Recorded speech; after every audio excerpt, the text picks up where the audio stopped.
1일 기준으로 일본 오키나와 남쪽 해상을 지나는 태풍 흰남노가 초강력 위력을 유지한 채 이동 중입니다. 태풍 매미와 맞먹는 강도일 수 있다는 우려 속에 철저한 태풍 대비가 필요합니다.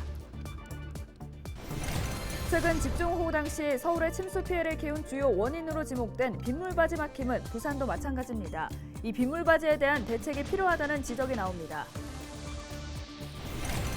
생태하천으로 복원된 부산 도심의 하천이 제 기능을 하지 못하고 있는 것으로 드러났습니다. 도심 하천 관리의 문제와 해결 방법을 짚어봅니다. 추석 연휴 기간 코로나19 특별 방역 대책이 시행됩니다. 임시선별검사소와 진료소, 재택치료자 이송을 위한 응급 한라인이 운영됩니다.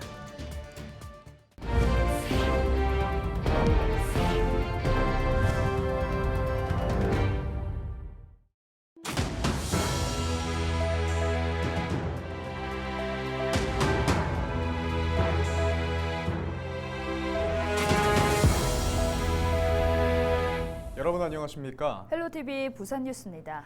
태풍 흰남노가 한반도에 영향을 미칠 가능성이 높아지고 있습니다. 피해를 막기 위해선 미리 대비하는 것이 중요한데요. 최근 집중호우 당시 서울의 침수 피해를 키운 주요 원인으로 빗물바지 막힘이 지목됐는데요. 부산의 상황은 어떤지 살펴봤더니 서울과 마찬가지였습니다. 안수민 기자가 보도합니다. 도심 번화가 거리의 빗물바지. 물이 빠지는 구멍 사이사이로 행인들이 아무렇게나 버린 담배꽁초가 들어찼습니다. 이처럼 덮개로 아예 입구를 막아버린 곳도 허다합니다. 두 겹으로 덮인 곳도 있는데 나무 합판을 들어봤더니 고무 발판이 한 겹 더 나오고 빗물바지 위로는 일회용 컵과 각종 쓰레기가 나뒹굴다. 빗물바지 안쪽으로는 구멍 끝까지 물이 고여 있습니다. 주변으로 물이 역류한 흔적도 있습니다. 내부가 무언가로 꽉 막혀 배수가 전혀 되지 않는 겁니다.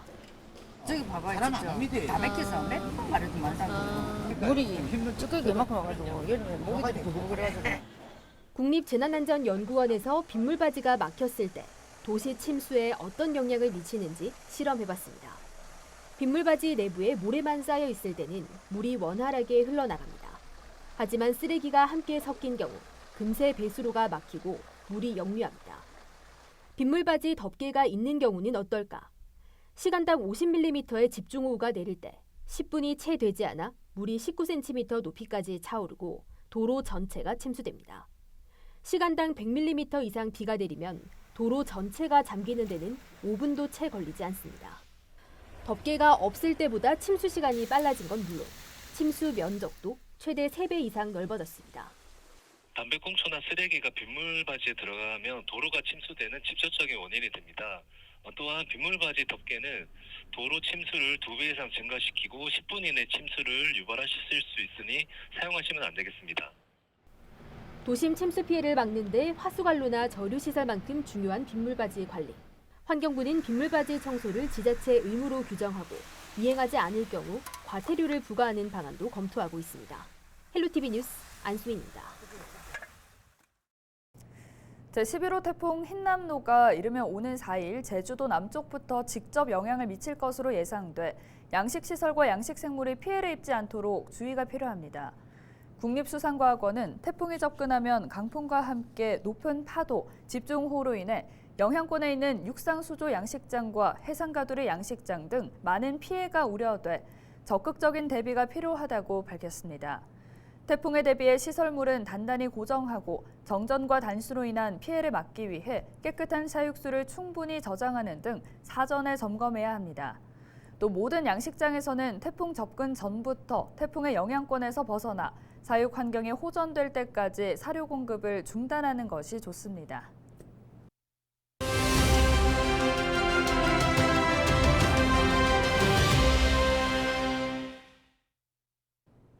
반갑지 않은 손님 가을 태풍이 추석을 앞두고 우리나라에 영향을 줄 가능성이 커지고 있습니다.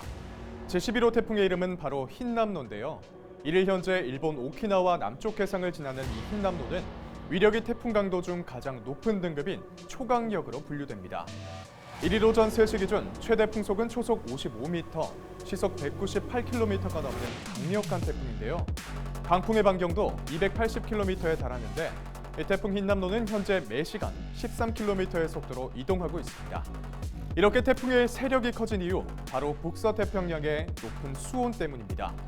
태풍이 바다에서 열과 수증기를 흡수하며 그 위력을 키우고 있는 건데요. 이대로 태풍이 위력을 유지하고 북상에 우리나라에 영향을 준다면 역대 가장 강한 태풍이 될 가능성도 있겠습니다. 2003년 한반도를 휩쓸고 간 태풍 매미와 맞먹는 강도일 수 있다는 얘긴데요. 우리나라 기상청과 미국 합동태풍경보센터, 일본의 기상청 모두 이 흰남노가 오키나와 남쪽 해상에서 방향을 돌려 북상할 것이라고 예보했습니다. 아직까지 태풍 흰남노의 예상 진로는 유동적입니다. 중국 동해안부터 한반도, 일본까지 그 범위가 넓은데요. 다만 기상청 예보 등을 종합하면 오는 5일과 6일 사이 이 제주도 동쪽 해상을 거쳐 대한해협 부근을 지나는 경로가 가장 유력합니다. 문제는 지난달 폭우로 인한 피해 복구 현장에 다시 큰 피해가 발생할 우려가 큰다는 겁니다. 피해 지역의 철저한 대비와 함께 수확물 관리, 배수구 상태도 미리 점검하는 것이 좋겠습니다. 이와 함께 현재 태풍 위치는 매우 유동적이기 때문에 이후에 발표되는 기상 정보에 더욱 귀를 기울일 필요가 있겠습니다. 지금까지 데일리 브리핑이었습니다. 이를 0시 기준 부산의 코로나19 신규 확진자는 4,486명입니다. 하루 전보다 일일 신규 확진자 발생 수가 1,363명 줄었습니다. 사망자는 5명으로 모두 60대 이상이며 기저질환이 있었습니다. 위중증 환자는 33명으로 중증 환자 전담 치료병상 가동률은 60.3%입니다. 일반 병상 가동률은 45.1%, 재택 치료 중인 사람은 3757명입니다. 추석 연휴 기간 코로나19 특별 방역 대책이 시행됩니다. 부산시는 연휴 기간 임시선별검사소 2곳과 선별진료소 31개소를 정상 운영하고 재택치료자 이송을 위한 응급 한라인을 운영하는 등 응급환자 발생에 대응할 계획이라고 밝혔습니다. 또 요양시설 등 감염 취약 노인시설에 대해 비대면 면회를 독려하는 등 방역관리에 집중할 방침입니다. 원산지를 속이고 유통기한이 지난 음식을 판매한 관광지 식당들이 무더기로 적발됐습니다. 부산시 특별사법경찰관은 관광지 주변 횟집과 고깃집 등 120여 곳을 대상으로 불법행위 기획수사를 실시한 결과 19곳의 위반 업체를 적발했다고 밝혔습니다. 이들 업체는 일본, 중국산 생선을 국산으로 속여 팔거나 유통기한이 지난 축산물을 유통한 것으로 드러났습니다. 적발된 업체들은 농수산물의 원산지 표시 등에 관한 법률 관련법에 따라 징역 또는 벌금형에 처해진다고 특사경은 밝혔습니다.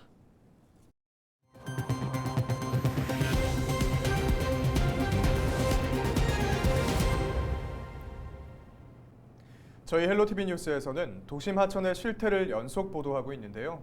오늘은 마지막 순서로 하천 관리와 복원의 대안에 대해 짚어보겠습니다. 앞서 보도해드렸던 동천의 모습은 생물이 서식할 수 없을 정도로 수질이 악화돼 있었습니다. 그렇다면 무엇이 문제이고 또 대안은 무엇인지 김한식 기자가 취재했습니다. 동천에 서식하는 곳으로 보이는 외가리. 플라스틱과 쓰레기 사이 이곳저곳을 뒤지지만 먹이를 찾을 수 없습니다. 또 다른 도심 하천에 사는 외가리의 모습과 천양지차입니다. 윗물이 흐리니 아랫물 역시 흐릴 수밖에 없습니다. 회색의 탁한 물 위로 부유물이 둥둥 떠다닙니다. 부산시는 지난해 바닷물을 상류로 끌어올려 흘려보내는 해수도수 시설을 설치했습니다. 수질 개선과 악취 저감을 위한 사업인데 투입된 예산만 수백억 원. 하지만 시민들이 체감하기에는 역부족입니다. 마스크 끼고 해도 냄새가 많이 올라오니까는 좀 불편하기는 하죠. 그게 한 게 저희들 입장에서는 그냥 무용지물이 아닌가 이런 생각이 너무 많이 들 때가 있어요. 일단 여기 주위에 사는 사람들 다 그렇게 말씀하시는 것 같고. 이 기름 덩어리 같은 그 시커먼 거 그런 게 많이 떠다니더라고. 미관상 안 좋죠. 그거 보면 맨날 신경이 쓰여요. 이처럼 천문학적인 예산을 투입하고도 수질은 여전히 개선되지 않고 악취마저 잡지 못하는 상황. 비가 오지 않는 날에도 우수관에서 정체 모를 물이 동천으로 유입됩니다. 기름띠까지 이어집니다. 또 동천의 지천 수질 역시 상황이 좋지 않습니다. 지천이나 동천의 상류에 있어서 흘러들어오는 어떤 빗점 오염이나 아니면 점 오염원들 이런 것들을 이제 틀어막는 이제 그런 방안이 있어야 되는데 그런 것들이 전혀 없죠. 하천 관리 시스템도 문제라는 지적입니다. 현재 전반적인 정책 수립은 부산시에서 하고 있지만 청소와 유지 관리 등은 기초단체가 담당합니다. 이처럼 정책과 관리 기관이 달라 효율성이 떨어질 수 있는 만큼 담당 기관을 일원화해야 한다는 주장이 나오고 있습니다. 실질적으로 큰 효과를 내려면은 부산시에서 전체적인 TF팀을 구성해서 하천의 전체 부분을 부산시에서 일원화 관리를 해야만이 하천이 살고. 죽어있는 동천을 살리기 위해 지금까지 부산시가 내린 처방을 보면 백약이 무효라는 말이 떠오릅니다. 지금이라도 무엇이 잘못됐는지 하나하나 따져보고 실질적인 효과를 낼 수 있는 처방이 필요해 보입니다. 헬로티비 뉴스 김한식입니다. 순천시가 2030 세계 박람회 유치에 나선 부산광역시와 손을 맞잡았습니다. 부산시는 2023 순천만 국제정원 박람회의 성공 개최를, 순천시는 2030 박람회 부산 유치를 돕기로 약속했는데요. 영호남 화합을 기반으로 생태 경제 분야 협력 사업이 본격화될 전망입니다. 보도에 서경 기자입니다. 2023 순천만 국제정원 박람회가 펼쳐지는 국가정원을 찾은 박형준 부산광역시장. 부산광역시가 2030 세계 박람회 유치에 나선 만큼 국제규모 박람회 준비 진행 상황과 박람회 성공 개최를 위한 협력을 약속하기 위해 순천을 찾았습니다. 두 지자체는 2023 순천만 국제정원 박람회와 2030 세계 박람회 부산 유치를 위해 국내외 홍보와 행사 개최를 함께하기로 약속했습니다.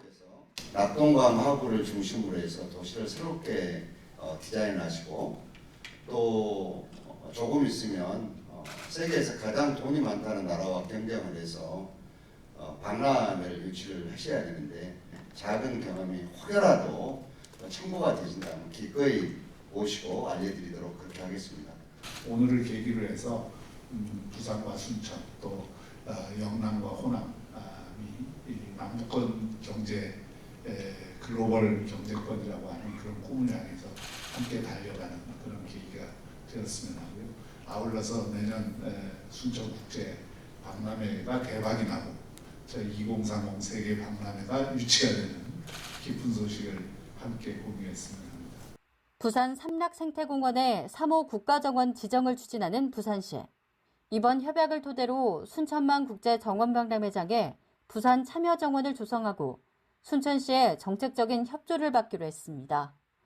부산정원은 박람회장을 찾은 관광객에게 부산의 정원 문화와 국가정원 지정 필요성을 알릴 수 있는 계기가 될 전망입니다. 이 밖에도 두 지자체는 생태관광과 정원 문화를 활성화시키는 데 정책적으로 협력하기로 약속했습니다. 앞으로 7개월밖에 남지 않은 2023 순천만 국제정원박람회, 그리고 오늘 11월 2030 세계박람회 개최지 결정을 앞둔 부산시. 굵직한 국제박람회 개최 준비가 본격화된 가운데 영호남의 끈끈한 협력이 기대되고 있습니다. 헬로티비 뉴스 서경입니다. 길천마을 해당화 불꽃축제가 오늘 3일부터 4일까지 기장군 길천마을 해양공원 일원에서 개최됩니다. 코로나19 여파로 3년 만에 열리는 이번 축제는 기장군 길천마을을 알리기 위한 다양한 행사들이 마련됩니다.